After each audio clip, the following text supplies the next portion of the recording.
What's up, nerds? Welcome back. Let's talk about the continued destruction of the character of Lobo as we see today in Superman vs. Lobo #1.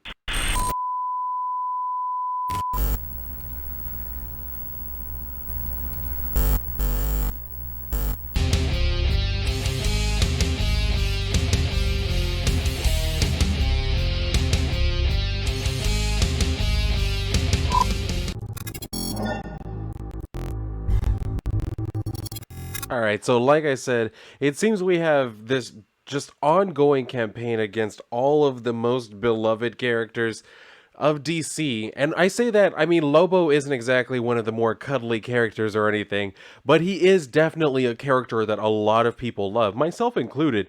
And I mean, when you're going to do this and you're going to put out a variant cover that has Simon Bisley, yes, that Simon Bisley, doing the work on this, and then what we get from the inside is what we get from the inside. Oh my god. So let's just kind of start talking about what we actually have here. So we're starting out with this whole thing. We're starting out on Clark Kent, and he's kind of talking back and forth, I think, with Lois. And so it says, both sides can. We present more than one viewpoint. That's what journalists do. And that's what I expect you to do if you want to keep your job. Oh, yeah, it's Perry. So it says, yeah, Perry, Lex Luthor is just... Yeah, but Perry, Lex Luthor is just straight up lying about how his new social media platform works. It blocks all posts that criticize him, his company, and his interests. But it lets misinformation through like a leaky sieve. I swear, it seems like in the last few months I've heard the word misinformation more than I have in the last, I don't know, 27 years of my life. Anyway, so it says, I can't write the article without at least noting that. And so it says, two facts, country boy. No one knows what a sieve is anymore, much less how to pronounce it. And truth is relative now. We leave it up to the reader to make a determination about the accuracy of what people say. We start telling people who to believe, and they'll drop the Daily Planet and just get their news straight from this Lexer app anyway. Besides, Luthor is a polarizing figure. No matter what he says, it gets clicks. And clicks are what keeps the lights on. And that supply closet full. End of discussion. So he's like, Perry, I need some staples. And so he decides to just go into the closet to have a little tantrum or whatever. So he's getting all upset. And then Lois shows up to kind of like tell him to calm the hell down. But then right at that moment, he gets telepathically communicated with by Martian Manhunter.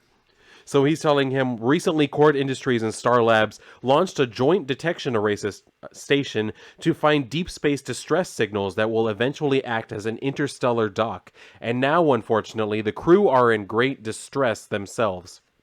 So immediately, he just takes off to go and deal with that. And so he gets some more information, basically, where Martian Manhunter tells him that, yeah, Batman suspects that it's foul play. And of course, Superman is saying, like, yeah, of course he suspects that. And so where John is telling him, the rest of the Justice League are otherwise engaged, as am I. So he just tells him, it's okay, John. Superman is on it. So he goes on to that, and then we see where there's this problem going on with these like gangsters who are doing like some sort of, I don't know, drug deal. But there's this joke about how, yeah, I grew this in my own waste or whatever. And it's like, okay, so I guess there's shrooms. And then this annoying bitch shows up. I don't know who she is yet, and it probably won't matter. Anyway, she shows up, and she's just taking all these notes and everything. And so this old guy is like, yeah, I'm just not used to doing this in front of an audience. And so these guys are like, wait, who the hell is that? So they immediately start trying to shoot at her. And she continues taking notes and everything. She says, go ahead and save your offensive projectiles. I'm not affiliated, excuse me, note for the log, blindly attacks without provocation, with any law enforcement. And she does this shit throughout the entire issue. It's annoying.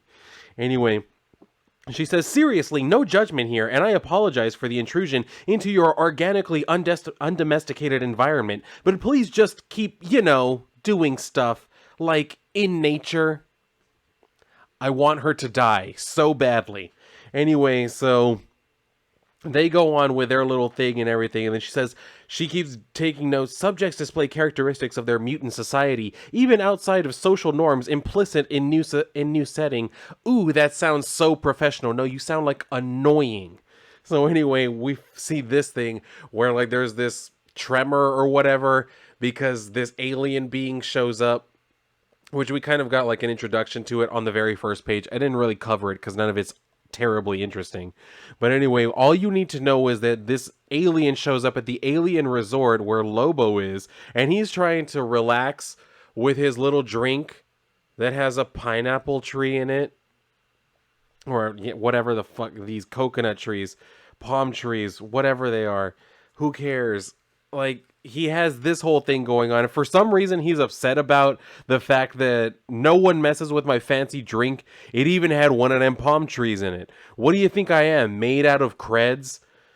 So anyway, he goes on, and apparently they keep playing up this whole bite me fanboy thing, and I think that's the only reason why they're playing up the whole Lobo thing, because they want to have this contentious relationship with the consumer. So they have to keep playing up the whole bite me fanboy everywhere to like do this whole thing like, oh, did y'all forget? Like, comics have always been antagonistic to y'all. No, they haven't, you dickheads. Anyway, so he says, I had to pull intestines out of 6, maybe 7 grunt holes to pay for this vacay. So he keeps going. Any decent establishment would see that this here heinous grievance is their fault and do what's right by a VIP like myself. Why are you bitching like some sort of Karen? Anyway, so he goes on, you're damn right there's a catastrophe and it's right here in my mitt. Now you gonna make me whole, or am I gonna make a hole in you? Ha ha ha ha ha ha ha ha ha. So all of a sudden, as he's dragging the bartender, all of a sudden the bartender gets crushed. And then Lobo says, I can't believe this. The lack of respect. Do you even know who I am? He's dead. I want to see a fragging manager right damned now. Like I said, Karen. Because if you think I'm coming back to this tiki turd tank ever again, who gives a fuck? Anyway, so he finally gets attacked by this giant thing calling itself Newman, I think. Hello, Newman. Just a little Seinfeld joke. Anyway, so he says, well, would you look at that son of a spicy meatball, the source of my recent miseries and a living natural disaster. But not for long, because the assassin to royalty and scourge of the cosmos is back on a job. So he goes on, he's getting ready to kill the alien or whatever. And then this is where he finally, like, encounters this bitch. And she's saying, it's a tardigrade, a water bear, a moss piglet. I could go on, generally microscopic. That size, and he says, ain't no one cares what it was. One side, blabberbox. The main man is looking to add injury to insult. I'ma make you a deal, you big damn gravy balloon. You spilled my drink, so I'ma spill your guts. And this is where he keeps fighting with it and everything. So we get that whole thing. It's kind of like the Starro thing from the Suicide Squad, if you've seen the movie. Basically, it's not here for a fight or to do anything. It just doesn't... It just kind of wants to leave, apparently. Except, as with Starro, it's like, if you really don't mean any harm, why are you here? Just leave. Just go somewhere else. You're being attacked. Go somewhere else. Anyway, so Superman is, like, dealing with the situation back at that, like, space station or whatever. And he found out that, yes, it turned out one of the space crew members was, in fact, like, behind it. It was foul play. And he says, sounds like I owe Batman another one. So then he starts getting like another distress signal. Basically what's going on with Lobo right now. That's kind of what's going to bring the two of them together. So Lobo is still kind of like getting his ass handed to him. And then the girl shows up. She says, I can't. Because he asks, you can't keep dodging my meat hook forever, you little fart in the wind. She says, I can. Because I have the latest model Genesian Mark V Astro Harness with poof tube capabilities. Poof tube. Not boom tube. Poof tube. Subject possesses rumored resilience of his species. And he's like, newsflash, Poindexter, the main man sustained 0 freaking damage, but you could have warned me I was about to get an express ride to the Beach Buddy shop. And that's where we see they have all of these, like, robots or androids or whatever. Basically, they, like, conform to whatever species is there and kind of, like, they're your beach buddies. So they just kind of, like, look good in swimwear or whatever. Doesn't really matter. Well, it does later on, but not right at the moment. So anyway, he's going on to keep fighting with the robot or whatever. And then we see one of them was trying to, like, turn into a Zarnian to kind of, like, entice him. Saying, like, by using my state-of-the-art mimeogenetic assimilation matrix and rapid personality assumption, I can become just the friend you need to enjoy the sand and sun with a member of your own species. And if you will remember, Lobo killed all of his own species. So he immediately puts a hook through this one's face, which is what he was supposed to have done with his daughter. I don't know why Crush is still running around in the main universe or whatever. But anyway, he goes on, and then we see this thing where it's like attacking the giant Ferris wheel, which apparently this planet is known for. So we see that thing, but that's of course when Superman shows up to like save all the people on the Ferris wheel. And then he starts talking to the giant monster, telling it like, "Oh, it's okay. I realize you're not here to cause any harm. Like you need help, right? Because something like you're scared, you're confused." He says, "But with the right person to help you, you're going to be just fine. I promise." So that's when Lobo comes up and he's like, "Superman, should have known you'd show up with your tight red cheeks to ruin all the fun." So he says, "You're wasting your time playing guidance counselor to this thing. That's the difference between you and me. I never do anything half-assed." So he takes the giant palm tree thing and just shoves it up the ass of Newman. So that kind of like causes it to seemingly like explode or just kind of like disappear for now. So he says, "Haha, did you hear that? He talks. And just in time to tell us he's off like nun's undies. Don't let the moon hit you on the way out." And then Superman comes and saves him. He says, "The day is saved, huh? We make a hell of a team, Soupster. You want me to add you to the business card? Lobo, proctologist to big buttholes." So he comes and sets Lobo down, and then Lobo keeps talking and talking and talking and shit, and then eventually Superman cuts him off. He's like, "Lobo?" He's like, "Yeah." And he just like hits him with his heat vision. Which I mean, I guess is okay because he knows that Lobo's going to be fine. Even if he had hurt him, he was just going to regenerate. So anyway, he's waking up because I guess that caused him to lose consciousness. And then this chick is like waking him up. She's kind of filling him in on what was going on. And she's saying like, "Oh, I didn't know I was going to get a chance to like see two like last survivors or whatever." And so she's saying, "The Kryptonian you were interacting with earlier, he's being celebrated across the planet." So Lobo just kind of like freaks out and he's like, "Wait a minute, I did all the work. I'm the one who got rid of the giant monster or whatever. Why does he get all the praise and everything?" She says, "I mean, from a completely detached biological observation standpoint, I'd say it's because of the compassion and the selflessness and the perpetual boyish charm. He's just so easy to love. From a clinical view, of course." So, yeah, of course. So anyway, like I said, he's just getting all pissed and he says, "Because as soon as I settle up with that hotel, I'm coming back from vacation. And then I'm going to hire myself for a new job." And then we see where all of these like robots or whatever, like I said, they're kind of transforming themselves into Zarnians and coming at him. And then he says, "I'm going to ruin fucking Superman." So that's what we're going to see. But also, we come back to Superman, who's doing his like Silver Age type of adventures where he's just doing like wacky stuff. So we see this one where like Jimmy Olsen was all huge and everything, the Turtle Man and everything. So we do that. He's coming out of that situation and everything. And then we see where they're back in the office and they see that there's this new trend going around online. And all of these women who are like making these videos, basically TikToks or whatever, just testimonials talking about times that Superman saved them, but they didn't want to be saved. So now they're thinking about like suing Superman or whatever. Basically, Lobo is leading this campaign to cancel Superman. And you might be thinking, like, where are these people coming from? Yeah, you guessed it. They're the robots that he stole from that planet earlier. He's turning them into humans, having them kind of like do these testimonials or whatever to try and cancel Superman. So that's his whole like campaign here or whatever. And so for whatever reason, we cut over to this one part with the Toyman, where he's like on trial or whatever. Says, "All right, are we clear on how this is going to go down, Winslow? You're pleading innocent, but the media is all over us, and everything you say is going to be on every TV and computer screen in this city. So no talking about kids, not about wagons or dolls or little green soldiers." He says, "and absolutely none of that creepy little baby voice."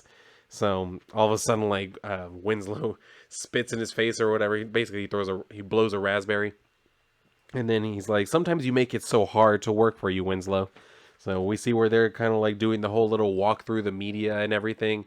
They're going through, and then all of a sudden they get attacked by their phones, and so they're saying like, "But you with your phones, your computers, your social media apps, your toys make you ignorant and cruel and angry."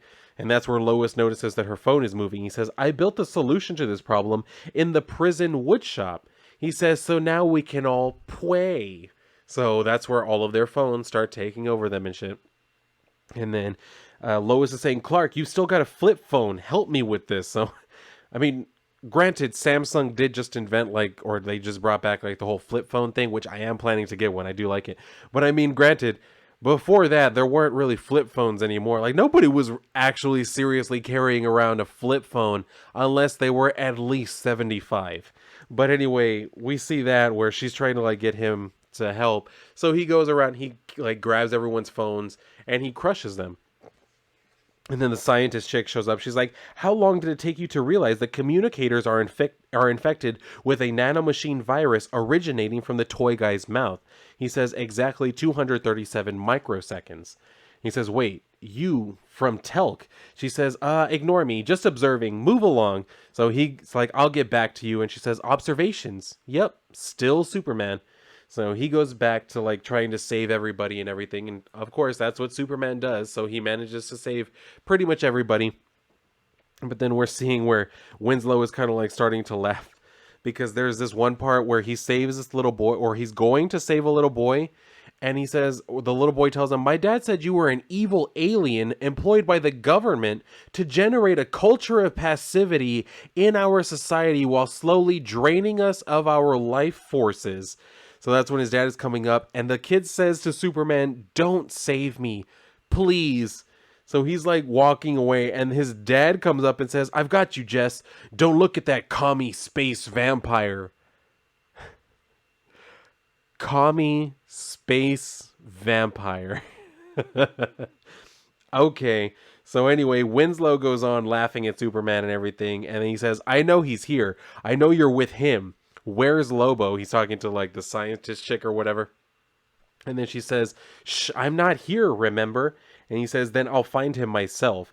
So he goes on like to search for him, and then Lois is saying, "Superman, wait, before you go, on my backup phone, you should really see this," because now Lobo is kind of like addressing everybody. And he's saying, "And that's why Lobo always says, be honest about who you are. If you're a turd, go ahead and stink. Make sure you like and subscribe," because apparently now he has a YouTube channel. Oh, God. So Superman shows up and says, "Lobo, what the hell are you up to?" He says, that there's what happens when you take a state-of-the-art mimeogenetic assimilation matrix with rapid personality assumption connected directly to the onboard computer of the Space Hog and download the entire contents of the Lexer app into it." So he says, "Also, it turns out anyone can start their own show on that LexTube thing, so I did. Me, strange visitor from another planet, like you. But unlike you, people actually like hearing what I gotta say. I tell them you don't owe nobody nothing. Amazing how popular the idea of not having any responsibility to others is, right?" Oh, God. This just sounds like that anti-masker type of bullshit. Like, "Oh, it sounds real good to say you have no responsibility to other people." Shut up. Anyway, so Lobo is like, "So while you're going down, I'm going up. Now, before you give me the eyeball meat, oh my God, hairy eyeball heat ray, I'd just like to remind you that you're on the Bo Bro show. Care to tell everybody why you're holding what looks like a lady to them like a sack of hamburgers? Or tell us how many houses and apartments you had an X-ray before you found me, big blue perv. Maybe you'd care to comment on the latest viral hashtag. Personally, I'm hoping for hashtag super lives don't matter." But I'd settle for, and then he notices that it's actually hashtag Lobo is over party. He says, I have photo evidence that Lobo kept wild space dolphins in captivity. Those beings were meant to swim free across the spaceways, not live in the guy's gross apartment." That's what we're basically seeing. Lois is doing this little like broadcast out to everybody, I guess, I don't know, on her Instagram live or some shit. Anyway, so we're going on, and then we're seeing that basically she got that footage like from Batman. He says, "I always track Lobo when he's on Earth. I've seen some things." So anyway, we go back over to Lobo, and he's saying, "Lois Lane, no sandwich getting skirt besmirches me and my fishies." Sandwich getting skirt? Anyway, he's like, "What we had was pure. Bot killed Lois," but before he can actually finish that, Superman goes and like punches him in the face and everything. So Superman tells him, "No, you're leaving this planet, Lobo, and I'm sure the Green Lanterns will be happily waiting for you." He's like, "Yeah, that's worked real good in the past, but even if I do gotta chill in some ring jockey's thought box, one thing don't change. I'm an influencer. Your own people listen to me over you, and that's gotta hurt more than all the kryptonite in the universe. So, of course, that's where they have to basically go on with a little bit of a fight or whatever. So we see these robots who are like just kind of spewing random shit because they've basically absorbed Twitter.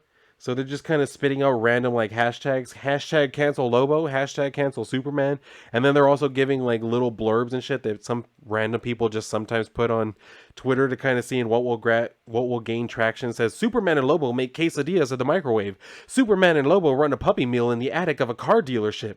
Superman and Lobo are making puppies into quesadillas. You see what I mean? They're basically just bots, just putting shit together, and so they all of a sudden just start attacking. So, of course, Superman has to fight back against all of that. And this is where I'm saying it's basically just a bunch of stupid, like, hashtags and everything. I guess they were trying to be very contemporary, very modern. And then we even get this little, like, PSA where Superman literally stands in front of a tattered flag to talk to everybody and tell them there are a lot of lies going around. These lies are breeding anger, and that anger has spread from Lexer into our streets. It's taken physical form, and it's growing. I can't stop it with my fists, and I can't fight this alone. I need you to save us. I need all of you to put out something positive in the world.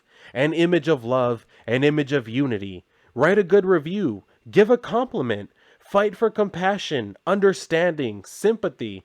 I need you to take care of each other. That's just rich. Coming from the people in the comic book industry who basically made, or who just spent all of their time for the last few years making Twitter just the worst place to exist. Seeing this in a comic book is hilarious. But anyway, so that's where we see all of these people are trying to like put more positivity out into the world and everything. And then all of a sudden the little like monster Newman shows up again, but now he's much smaller. And at first they couldn't actually see him, so he like increased his size. And he's like, all right, is this better or whatever? So he's basically telling them like, yeah, we're all part of like a brotherhood and everything because we're the like final survivors of our planet and everything. And so I have a gift for each of you. And then he just like wishes them farewell, siblings of solitude, farewell and enjoy my reward. So that green-haired girl is asking, what'd you do to them? He says, using the great power pulsing in my cosmic heart, I restored their lost planets and sent them there. So he says, now I take my leave, enthusiastic one. She says, wait, I have a question. Did you say Superman of Zarnia and Lobo of Krypton? Because yeah, that's basically what ended up happening. Superman got sent to Zarnia and Lobo got sent to Krypton. So I guess Lobo's about to kill everybody on Krypton, and that's basically all I've got from that. That's the only thing that can happen now, right? Lobo's going to go on to kill a whole bunch of Kryptonians, unless they're able to subdue him pretty quickly. But I'm pretty sure he's just going to go on to like kill either all of them or most of them. And so, yeah, I really don't know what we were supposed to get from this. Like, when I saw Superman versus Lobo, I was like, okay, you know what? It's a Black Label book, so maybe it might have some potential, but no. I don't really see that. When you're having this whole, like, Lobo trying to cancel Superman, and then him starting, like, a YouTube channel and everything, like... And then the fact that he even just had, like, the American flag in there, just... All of it is so heavy-handed, and it's very obvious who you're trying to paint as your villain here. You know what I mean? And I guess it's because like these psychos have convinced themselves that throughout the past few decades that all of the villains were actually secretly them, that was the comic book industry actually telling them that they hated them, and so they were basing villains off of them. And so now that they're the ones writing the stories, they have to write all of the villains as all of the people that they don't like. So they're basically just insulting anybody that they don't like at every possible chance, because they think that's the purpose of a villain, to insult the people you don't like.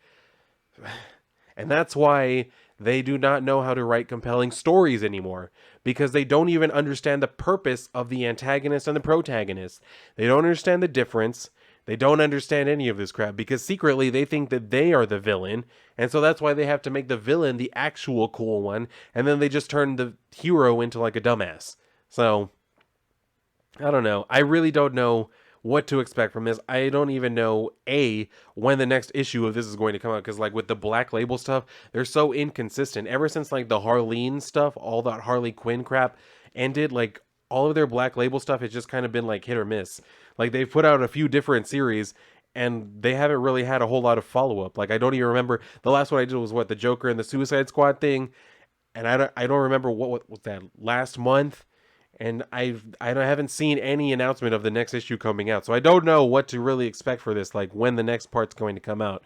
But I guess we'll see if I have any interest in continuing to pick this up. But if you read this, do feel free to let me know. Quite honestly, one of the only reasons that I did pick this up was because, yes, of the variant, granted, this was the only variant, it was the Simon Bisley cover. And I was like, I do like this. Like, it looks pretty cool. So I was like, all right, let's see what you have for me in here. But of course, just nothing that was actually worth buying. So yeah, like I said, if you picked it up, do feel free to let me know what you think in the comments down below. And if you enjoyed this video, then definitely like the video, subscribe, and make sure you are still subscribed, and share the video if you do feel so inclined. But if you're done here, then go and read a book. And if not, then I will see you on my next video.